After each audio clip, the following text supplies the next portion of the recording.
All right, the Niners, John Lynch is in Ann Arbor today for the Michigan Pro Day. The national champions had 18 combine invites, which was a record. And supposedly it's the biggest NFL turnout for a pro day. Obviously Jim Harbaugh is there and making a return trip now representing the Chargers, and John Lynch is there. Of the 18 players working out down there in Ann Arbor, or up in Ann Arbor, and I can name them: AJ Barner, Michael Barrett, Carson Barnhart, Junior Colson, Blake Corum, Jalen Harrell, Ladarius Henderson, Chris Jenkins, Cornelius Johnson, Trent Jones, an offensive tackle, Trevor Keegan, the guard, who's their team captain, JJ McCarthy, Braden McGregor, Drake Nugent, Mikey Sainer still, the corner, who had a big pick in the national championship game, Josh Wallace, Roman Wilson, and guard Zach Zinter. Who do you think John Lynch is most eager to put his eyes on today in Ann Arbor? Yeah, so I was in Houston for the national championship in January, covering that for Chat Sports, and it was pretty interesting to see the difference between the composure level and the experience level and we've been here before between Michigan and Washington during some of the media gatherings and the media meetups prior to the national championship taking place. And it's not to say that Washington was overwhelmed or anything. They were cool, calm, and collected, but Michigan was more cool, calm, and collected. And I think that was a byproduct of being at that stage before, being in the college football playoff the year prior when they lost that crazy game to TCU, and understanding the opportunity at stake and the magnitude of that football game. And I think it all starts with the top, and did then with Jim Harbaugh, who obviously left Michigan, his alma mater, after finally getting over the hump, beating Ohio State, then getting over the hump and winning the national championship. And then he goes to the Chargers, and I think he's going to do great things there. Everywhere he's gone, he's won, and he's won big. San Diego State, Stanford, San Francisco 49ers, and Michigan. And just how he was able to build that football program with the swagger, the confidence, the cool, calm, and collected nature that I talked about, but also the strength and conditioning program. That Michigan team looked like they had a lot of pros then. The Washington team had some pros for sure, and high-level pros that are going to be able to be successful at the next level. You talk about Michael Penix and Rome Odunze and Jalen Polk, the other wide receiver McMillan, the offensive lineman, really good as well. Troy Fuaga. I think they're going to be really solid pros. But that Michigan team, everywhere that you looked, NFL bodies, NFL prospects, and then to the coaching staff, NFL coaches. Jim Harbaugh took Jesse Minter with him to be the defensive coordinator with the Chargers. And I think that Jesse Minter bringing that Michigan scheme, which is what Mike McDonald ran last year for the Ravens, number one defense, to Seattle, it's going to be successful at the NFL level for many years to come. And it's kind of the hot scheme right now in all of football, which brings me to this loaded Michigan roster to answer your question. And which players could San Francisco be looking at? They're not going to be looking at J.J. McCarthy. Everything that I gathered at the NFL Combine, I think that he could go top 8. And I think the Giants, Vikings, two teams to look out for. I think the Niners could be looking at Chris Jenkins. That's a defensive tackle who can move the pocket, collapse the pocket. You need to start stockpiling some younger players on the interior of that defensive line. You addressed it, and there's been a makeover along the defensive line, bringing in Malik Collins and Jordan Elliott. You bring back Kevin Givens, but you need a young stud there in addition to Javon Hargrave, who's on the wrong side of 30. Chris Jenkins can be that guy, stop the run. He can get after the quarterback. Roman Wilson out of the slot would be intriguing for me. He ran a sub 4.4 40-yard dash, and I'm interested to see where he goes. Day 2, maybe day 3, he could be an option. Zach Zinter is an interior offensive lineman who hurt his knee late last year. Because of that, he could slide. He's got a streak of nastiness. He'll pancake opposing defensive players. He's not obviously going to be able to do a lot as far as working out because he's still recovering, but he should be okay for the beginning of the season, if not at some point in the season. That would be more of a long play. Really like the player. My favorite player as far as the fit for the Niners, and your son Kev just put out a tweet on this and I responded to it. Mike Sainristil.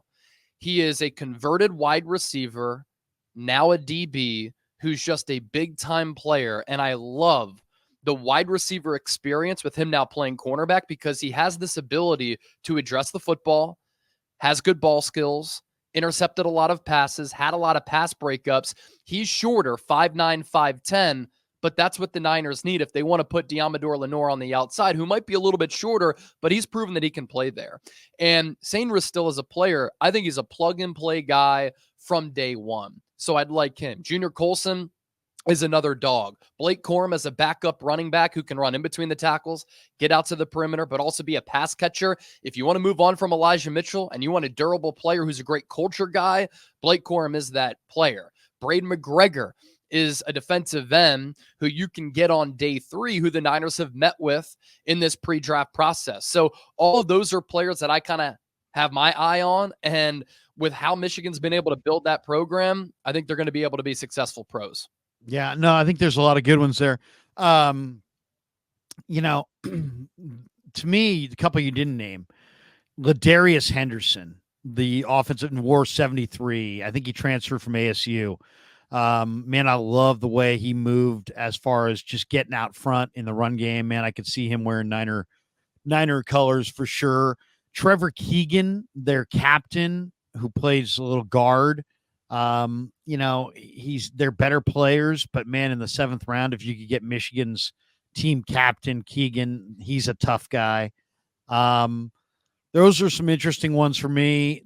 The other one, if I said to you, who's the best pro out of Michigan's, you know, hordes of talent here, who do you think's the best pro? I like Sainristil. Don't get me, Mikey's good, but he's also tiny. You know, he's tiny. 5'9", 5'10" corner who in a deep draft of corners. He is a playmaker. He is he runs routes like a receiver because he was a receiver. There's a lot to like there. He was there, one of their team captains as well. I like him, but he's a little on the small side. I like Roman Wilson for sure. I think he's intriguing.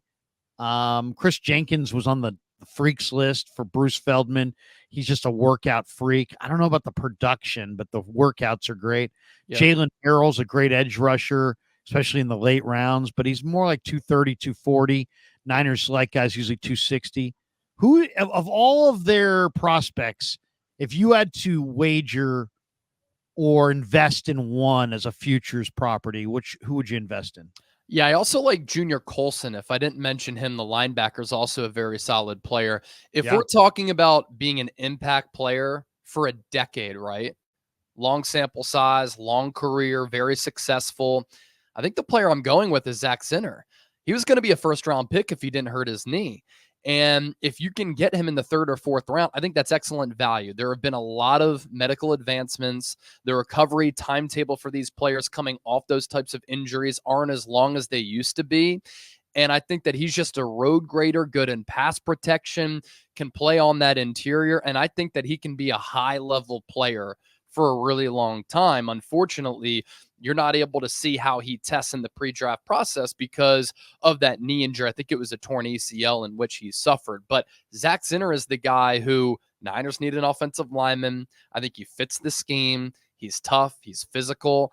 He's got that athletic ability to kind of get to that 2nd and 3rd level on some of those pull blocks. We know that San Francisco with Kyle Shanahan's offense prefers to do that and have offensive linemen who can get out on the move, really like Zinter. The guy that I think is really special, and tell me if you agree or disagree on this one, and I don't know if he's a fit for the Niners, but man, the more I watch Blake Corum, the more I think that's the guy. I mean, he's only 5'8", but he's 5'8", 213. You know what I mean? So those are good measurables. He's a 2-time All-American, voted captain by his teammates, you know, academic honoree. He's smart, he's tough, he's physical, he's a leader. I saw him doing some of the footwork drills the other day, and I was like, wow, look at that. Look at the footwork on Blake Corum. What's your thought on Blake Corum?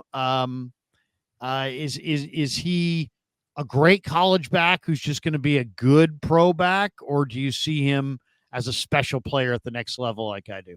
Yeah, I didn't name him because running backs obviously have a little bit more of a shorter shelf life. But if we're talking about some of my just favorite overall players on that Michigan team, Blake Corum might take the cake. And among his teammates, among the coaching staff, he was one of the favorites on that Michigan team last year. Leadership qualities. He was there in 2020 when they were awful. Then he was able to see it through with Michigan. He could have came out after last year when he was really productive. He comes back for 2023, was a terrific player, and ends up having a decorated career, obviously, and winning that national championship. I'm not sure he's an every down back, but I think he's going to be a very productive back for a long time. And he's not going to be that running back who is in the league for 5 years, then done because of too large of a workload, because I'm not sure he's going to have a massive workload. I think he's going to be one of those backup running backs who's in the league for a really long time. And I always like looking at these relative athletic scores.